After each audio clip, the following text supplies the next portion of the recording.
hindi pa po kasama yung deployment natin sa amin from the regional mobile force at saka district mobile force at saka yung mga kasama natin coming from the Coast Guard sa MMDA at saka sa Bureau of Fire Supply.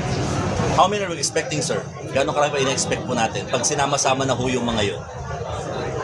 Gaano karami yung ina-expect natin pag sinama na ho yung mga binabanggit po ninyo ng mga other forces?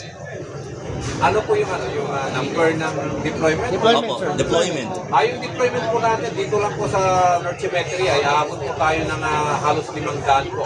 Kasama na po yung mga volunteers natin from Ligong. Are you expecting kasi millions of people ang pupunta dito sa Saturday so are you expecting na mapanatili natin yung decent order natin? Of course, we are sure na magkakaroon po tayo ng isang mapayapa at ligtas na pagsalita ng sila dito sa North Cemetery. Kasama po sa pagpunta natin dito at pag-inspect ay para i-assess po yung sitwasyon. Kung kailangan pong mag-adjust po tayo ng ating security preparation. At titignan din po natin kung kailangan po natin magdagdag ng additional na kapulisan po rito. Nang sa ganun ay makasiguro po tayo na talaga na magkakaroon po tayo ng isang naligtas at ayos na lugas po dito.